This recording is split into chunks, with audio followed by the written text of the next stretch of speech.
आज इस महापंचायत के अंदर पहुंचे मेरे श्रद्धेय परम सम्मानित किसान, बुजुर्ग, नौजवान और मेरी मातृशक्ति, मेरी बहनें,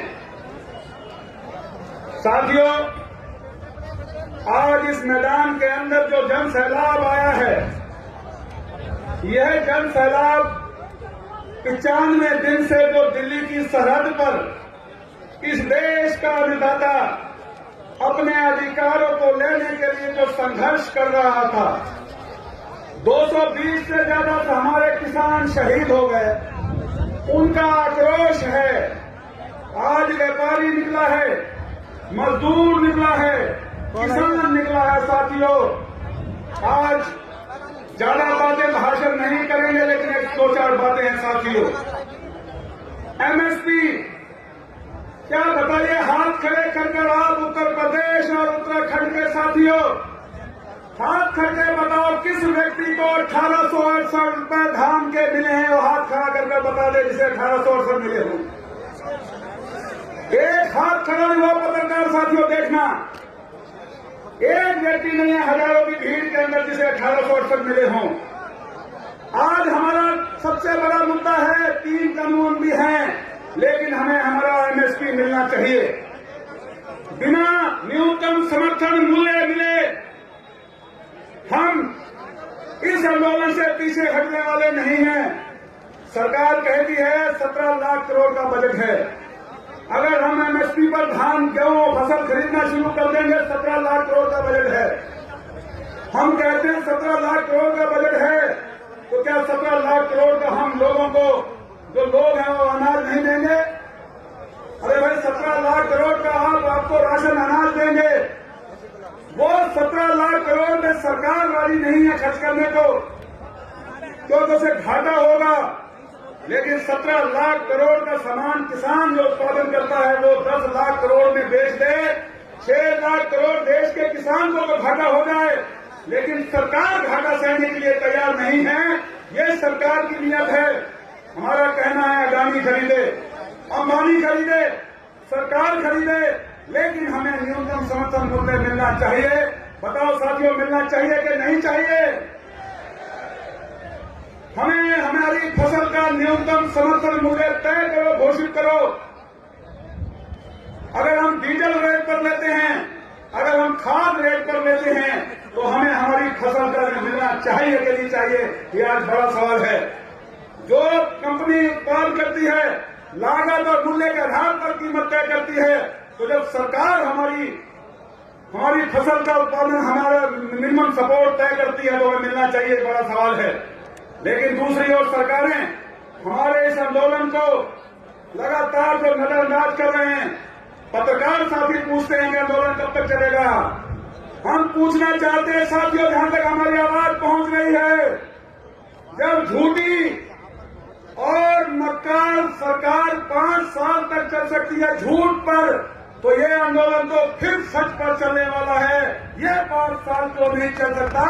अगर 5 साल तक भी चलाना पड़ा तो आंदोलन चलाएंगे साथियों। आंदोलन का समय नहीं है कोई भी। ये कह रहे हैं आंदोलन के अलग अलग स्वरूप हैं। 28 तारीख के बाद आंदोलन का स्वरूप बदला। लोगों ने महापंचायतों की ओर रुख किया। देश के अंदर अभी तक 80 से ज्यादा महापंचायतें हो चुकी हैं साथियों, और हर महापंचायत के अंदर लाखों की भीड़ आ रही है। ये भीड़ ये साबित करती है कि इस देश का मजदूर और किसान जब जब सरकार दमन और जुल्म करेगी, उस समय आंदोलन और तेज होगा। 28 तारीख के बाद इस देश के अंदर लोग सड़कों पर निकले और लाखों की।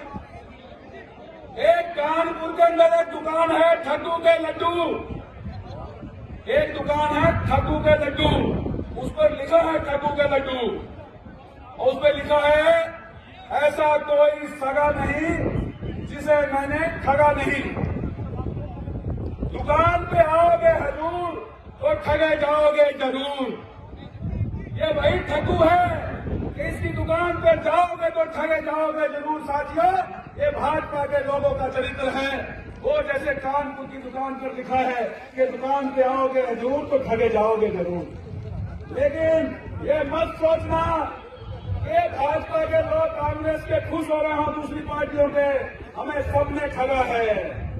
अगर एक ने आईसीयू में पहुंचाने का काम किया है तो दूसरे ने उसे वेंटिलेटर पे पहुंचाने का काम। सभी समय की सरकारों ने इस देश के किसान को ठगने का काम किया है, भले कांग्रेस रही हो, भाजपा रही हो, दूसरी सरकारें रही हो, सबका आलम एक है। आने वाले समय में इस देश की किसान, अगर किसान इस देश के फसलों के फैसले नहीं करेगा, लेकिन इतना तय है आने वाले समय में इस देश की सरकार का फैसला इस देश का अन्नदाता, इस देश का किसान तय करेगा। ये आपको पॉइंट लेकर जाना पड़ेगा साथियों। वादा करो कि आने वाले समय के अंदर इस देश की राजनीति की दशा इस देश के राजनीतिक तय करेंगे या इस देश के किसान तय करेंगे। आज ये संकल्प लेकर जाना साथियों, नहीं तो इसी तरह आंदोलन करते रहोगे, इसी तरह जुल्म सहते रहोगे, इसी तरह गुलाम बने रहोगे। जब तक इस देश की राजनीति के अंदर किसान का बेटा नहीं होगा, जब तक इस देश की संसद के अंदर किसान का बेटा नहीं होगा, तब तक भला होने वाला नहीं है साथियों। तो मैं कहना चाहता हूं साथियों, गंगा की कसम, यमुना की कसम, ये ताना बाना बदलेगा। गंगा की कसम, यमुना की कसम, ये ताना बाना बदलेगा। रावी की रवानी बदलेगी, सतलुज का मुहाना बदलेगा। अगर जोश में तेरे होश रहा तो जालिम का जमाना बदलेगा। साथियों, अपने जोश में होश रखना। हम धन्यवाद करना चाहते हैं महापुरुषों का जिन्होंने लंगर लगा रखा है। बाबा गुरजंत सिंह जी, बाबा अनूप सिंह जी और बाबा कुल्ली वाले, काशीपुर वाले, विशेष तौर पर उनका धन्यवाद है। हमारे वॉलंटियर नवजोत जी, गगन जी, अमनदीप सिंह, सरविंदर सिंह, इकबाल सिंह और सभी साथी जितने लगे हुए हैं, इन्होंने बहुत मेहनत की है। इन लोगों ने बहुत मेहनत की है, पिछले 9 दिन से लगे हैं वॉलंटियर। एक दरी बिछाने का काम किया, टेंट लगाने का काम किया। इन वॉलंटियर के लिए एक ताली जरूर बजा दो सारे, कि इन्होंने बहुत मेहनत की है। हमारे बीच में हमारे संयुक्त मोर्चे के डॉक्टर नरसिम्हा जी और हमारे दूसरे हैं गुरनाम सिंह जी। इनकी तारीफ बता दूं मैं आपको, ये गुरनाम सिंह चड़ूनी नहीं है, मैंने इनका नाम रखा है गुरनाम सिंह बैरिकेड तोड़। ये बैरिकेड तोड़ते हैं। जब 25 तारीख को अम्बाला से सबसे पहले निकले थे लोग, तो सबसे पहले बैरिकेडिंग तोड़ने का काम ये गुरनाम सिंह चड़ूनी ने किया था। ये गुरनाम सिंह बैरिकेड तोड़ हैं, जिन्होंने चौकला लेते हुए आगे बढ़े थे। और डॉक्टर नरसिम्हा, ये हमारे संयुक्त मोर्चे के बड़े तमाम बड़े नेता हैं, उनके साथ सविता कांग्रेस जी और गुरनाम सिंह जी भी पहुंचने वाले हैं। कंपनी जी पहुंची हैं, आशीष मित्तल जी पहुंचे हैं, हमारे बीच में हिमांशु जी पहुंचे हैं। संयुक्त मोर्चे के सबका हार्दिक अभिनंदन करते हुए अमरजीत सिंह संधोआ पहुंचे, सबका हार्दिक अभिनंदन करते हुए साथियों, धैर्य बनाकर रखना, बैठ जाओ पीछे लोग। ये हजारों का काफिला कुछ संदेश लेकर जाना, ये मत करना कि कहीं भीड़ आए भीड़ चली जाए। संकल्प लेकर जाना है कि आज यहाँ के इस आंदोलन से हम ये दिशा और दशा तय कर जाएंगे। और तय करना कि आज के बाद हर गांव से 5 व्यक्ति गाजीपुर बॉर्डर पे जाएंगे। बताओ, संकल्प लो, जाओगे? बहुत कम हाथ खड़े हुए हैं, ऐसे काम नहीं चलेगा। हर व्यक्ति, हर बहन, हर मां को गाजीपुर पे जाना होगा। ये आज संकल्प लेकर जाना साथियों। अगर गाजीपुर का बॉर्डर खाली कर दोगे तो फिर कमजोर हो जाओगे। वो हमारा शोरूम है, ये हमारा गोदाम है। गोदाम हमारा भरा रहना चाहिए, लेकिन शोरूम पे भी कमी नहीं रहनी चाहिए। हम सरकार को ये ऐलान करना चाहते हैं, जो बॉर्डर है उन बॉर्डर पे हमारे शोरूम है।